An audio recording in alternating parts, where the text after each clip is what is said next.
Yo, it's Guido coming at you with a Tactics Talk, guys. Welcome back. Thanks for tuning in. Appreciate your support of the channel as always. On this episode of World of Tanks, we have Moi in my Hawk 12. It's back.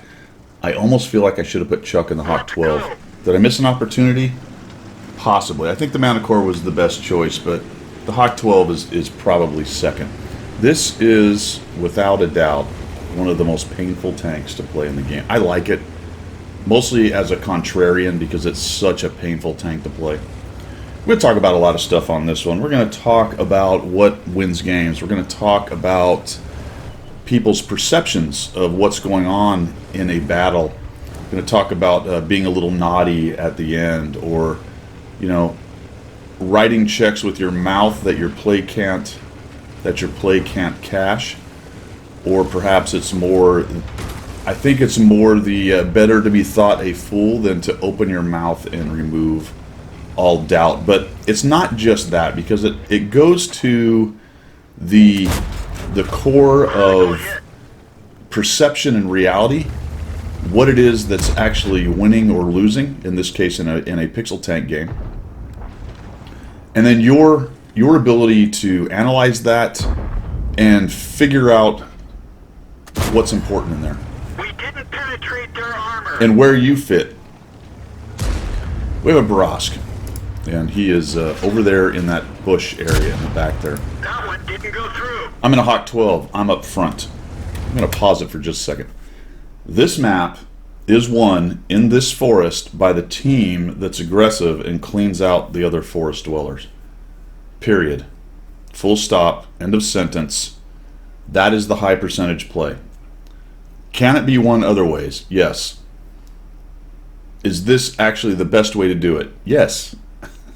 We don't have enough people. I can tell by the amount of tanks that are coming in there. In addition to that, all of our other guys that are camping back on the back edge. All right, so I'm in a Hawk 12. I am up front. I know what the high percentage play in this game is. I am attempting, while we have our whole team, to help this part of the team who's being slightly aggressive get in here and start taking down hit points on these guys, because I know this is the high percentage play. That's just the way it is, right? You are entitled to your own opinion. You are not entitled to your own facts. The fact is, you win this particular map by doing what the 4 or 5 tanks up forward are doing. The Barask is doing what you see, or at least was doing. I didn't show you him get thumped because he was shooting at people and got lit by a scout in any event. Is doing what you see a lot of streamers or really good players do. They'll hide in those bushes. They'll get free shots because all the meat shields are up forward. Now, those good players know that in order to win this map, you need to control this area, but they will often sit back there and snipe and hang out in bushes, but he kind of paid the price. The difference between the very good players and people like the Barask is they know when to hold them and know when to fold them. So they play those spots really well. We'll get back to that in just a minute. I can tell by looking at what we have forward, the damage we have, our positioning, and what they have brought to the fight, that we're kind of in big trouble here. We're going to have a really hard time winning this. It's me, there goes the Barask, who tried to go back, by the way, into that same bush area right there and got lit. Why did he get lit? Well, because we're not winning over here. They're all up in our faces, poking up and over, and there's only 4 of us here. One of us is a tiny little scout, a Hawk 12. The rest of everyone else is in the back, to include all these guys back here who have never pushed forward on the 1-2 line. If you are going to go 1-2 line and try to win this game, you have to go 1-2 line, not sit in the back and let the enemy team, who now has about 2/3 map control, and soon to be more, because I know what's going to happen right here. So now we get the accusations and recriminations. Everybody is yelling at each other. Oh my gosh, the 130. Well, you know what? That's true, because that's exactly what's happening, right? Perceptions and reality. The perception is a bunch of people are camping. The reality is a bunch of people are camping, and we are losing this battle. Even though you can look at it and go, it's 2-2. It's 2-2, but I can already tell by looking at it that we're in big old trouble, right? We are just about to have a fourth of the map with all of those enemy guns in the game. The crossfire opportunities for them are about to get really good. The gun on the Hawk 12, by the way, is probably the worst gun in the game. It's certainly in the running for worst gun in the game per tier and tank. I mean, it's absolutely terrible.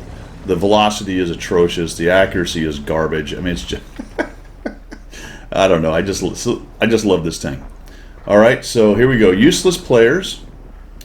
The AMX 5100 must be a bot, says the Baras. Penetrate their armor.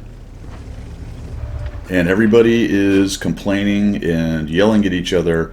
And there's where we get the reality and the perception. So the perception by these players is, well, I did what I was supposed to do. I did what I was supposed to do, and the team is not doing what they should do. He's sitting behind a building where he can't even shoot the enemy. Yep, he sure is. But ask yourself when you're in these situations and you want to start typing, and you're about to remove all doubt on whether you're an idiot or not, rather than just let it lie and let people guess. Think about what it is you were doing, and what was the thing you should have been doing. The Brosk, and I know I'm beating up on the Brosk a little bit here. I certainly am. There's enough blame to go around here, to include myself. Enemy armor is hit. But at the very least, I was up there attempting to win this map the way you win this map. The majority of the time, going with the high percentage play. I've always said, if you want to go with the low percentage play, have a valid reason, a logical, valid reason, and then execute it well. And then you can come out and go, you know what, there is another way to win this particular map and match, but also be, I'm not going to say man enough, but be realistic enough or honest enough, is probably the best word, to admit that, you know what, it was a low percentage play that worked, but here's my reasons and here's how I executed it. And that's fine, that's good. But when you lose, when you go with that low percentage play and you lose, don't complain about everybody else. There still may be things to complain about, but you've got to be realistic about it. Now this is a great bounce right here. Like yes, no. That one bounced. 859 damage. Now we're gonna get pretty soon.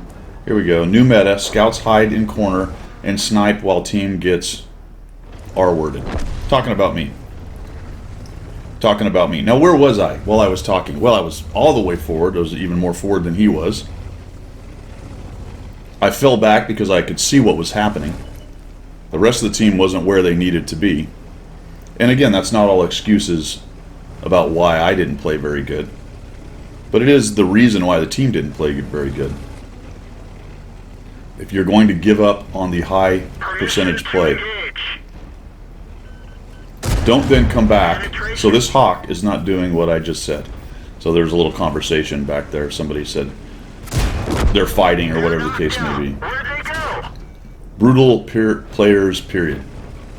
So I don't know how much he knew or paid attention to what I was doing. I have done this in the past myself. I can't sit here and tell you that I've never been wrong when I was commenting on what somebody was doing, especially when I haven't really been paying attention to them the whole game.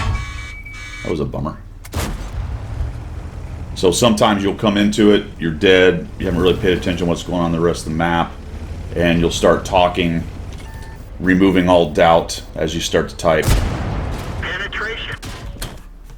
And you don't realize that they actually were doing something pretty good. I've done this before in the past. I'll come out of the game and I'll go, man, I know I just typed angry. I need to go back out and see what really happened, and then I'll come back out, look at it and go, okay, that was on me. That person was actually trying to do the right thing. Or what I thought they were doing, they weren't doing at all. Sometimes I actually prove they were doing that, but there you go. And, you get into a case like that, maybe you go back in, you apologize. I've come away friends with people on that as well. I think the best bet is to simply not type anything. Certainly don't chase them into garage. That is the one thing I do very well. I do not chase people into garage to berate them, only to say GG. It's been a long time since I chased anyone into garage, and I would say that's probably 7 or 8 years. I would say my track record in chat during the game is not quite as good. And although I preach don't do it, I have to admit that I have failed to uphold my own standards on occasion. Although it has to be said, I am exponentially better in the last 3 or 4 years than I used to be. It's a competitive game. I don't really worry too much about a little bit of trash talk, but it's the internet. People don't take it very well, and sometimes it escalates exponentially and becomes a problem. So my advice is to not do it, even if we all understand sometimes we fail to do so. But the real danger, or one of the big dangers, is if you start doing that and you don't have all the data, right? Better to be thought an idiot than to open your mouth and remove all doubt. That's the big thing. And I think it's also instructive too, and at the same time, in situations like that, if you get mad and you see something like that, go out of the game and then restart up the replay and take a look at it and see what happened. You can learn a lot of stuff by doing that, especially if you go with your preconceived notions of what you thought happened and then you juxtapose that against what really happened in the game. Other things I've done is ask people for their replay. Say, hey, look, man, I wanted to kind of see how that broke down. Either, they did something dumb, or I wasn't sure how they did it. Like they did something against me and I was trying to figure out how they did it. That doesn't always pay off dividends, but sometimes they will let you have the replay and you can go, oh wow, learned a little something right there. Perception and reality are definitely two different things in a lot of cases. That was wide ranging. It's one of the reasons why I like this game quite a bit, is because you can really get into some of that kind of meta stuff, a little more esoteric and nebulous stuff, and it's really just, human nature things, competitiveness, all those things wrapped together. And it's really interesting when you get into a PvP situation like this. Learning from that situation can be very interesting, and it's quite a tangled web. And I think in my professional life, from flying, when we debriefed and we tried to untangle very complicated air-to-air engagements, that's where you start to learn what honesty means in assessing your own performance and others. Because it's easy to come back from a sortie, much like it's easy to come out of a match and say, this happened, that happened, this happened, from your memory. Then you get the tapes and you replay it, or you get the replay and you go, oh boy, was I wrong? I missed some things.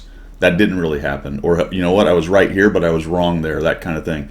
So if you're looking to improve your gameplay, it's hard to beat going back to the actual data, taking a look at what happened, and maybe learn a thing or two.